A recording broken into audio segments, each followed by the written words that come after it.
అందరికీ నమస్కారం. తేజస్వి తెలుగు కథలు పాడ్కాస్ట్కి స్వాగతం.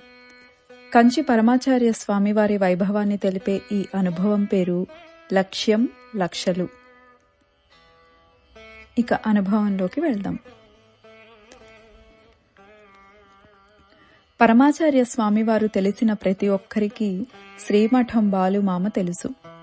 బాలుమామ తన మొత్తం జీవితం మహాస్వామి వారితో, శ్రీమఠంతో ఉన్న అనుబంధం వల్ల ఎన్నో లక్షల మంది భక్తులను చూశాడు.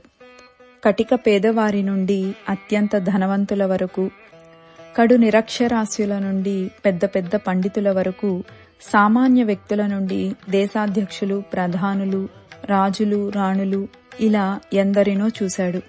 ఈ భక్తులకే కాక శ్రీమఠానికి, పరమాచార్య స్వామివారికి సంబంధించిన అనేక సంఘటనలలో ప్రత్యక్ష సాక్షి మరియు భాగస్వామి కూడా. అటువంటి ఒక అనుభవమే ఇది కూడా. ఒక ధనిక వ్యవసాయ కుటుంబం అనుకోని కారణాల వల్ల చాలా పేదరికంతో బతుకుతోంది. ఆ కుటుంబంలోని ఒక వృద్ధురాలు మరణించింది. ఆమె అంత్యేష్టి సంస్కారం చేయడానికి కావలసినంత ధనం కూడా వారి వద్ద లేదు. బాగా బతికున్న రోజులలో చావుల్ని కూడా ఘనంగా పూలపల్లకి, బ్యాండ్ మేళంతో భారీగా టపాసులు పేల్చి చేసే కుటుంబం వారిది. ఇలా చేయటం తమిళనాటలోని కొన్ని వర్గాల వారికి సంప్రదాయం. కానీ ఇప్పుడున్న పరిస్థితి వేరు.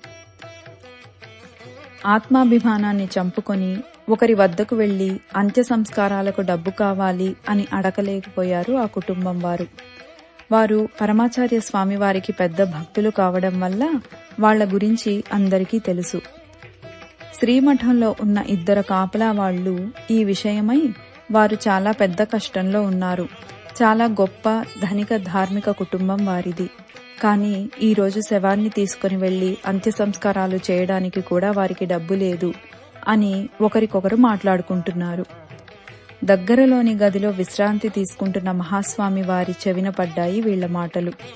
వెంటనే స్వామివారు కార్వార్ రామమూర్తి అయ్యర్ని పిలిచి శ్రీమఠం నుండి ఒక సేవకుడిని వాళ్ల ఇంటికి పంపి సంతాప సందేశంతో పాటు 2000 రూపాయలు ఇచ్చి రావాల్సిందని ఆజ్ఞాపించారు. చనిపోయిన ఆ వృద్ధురాలి కొడుకు కళ్లనీరు పెట్టుకుని ఏడుస్తున్నాడు. తన తల్లి చనిపోయినందుకు కాదు అతని బాధ, పరమాచార్య స్వామివారి అపార కారుణ్యాన్ని తలుచుకొని. అప్పట్లో 2000 రూపాయలు ఇప్పటికి 1,00,000తో సమానం. మహాస్వామి వారికి లక్షల కంటే లక్ష్యం చాలా ముఖ్యం. ఈ అనుభవం మహాపెరియవళ్ దర్శన అనుభవంగళ్ అనే గ్రంథం నుంచి స్వీకరించబడినది. అపార కరుణా సింధుం జ్ఞానదం శాంతరూపిణం శ్రీ చంద్రశేఖర గురుం ప్రణమామి ముదాన్వహం. స్వస్తి.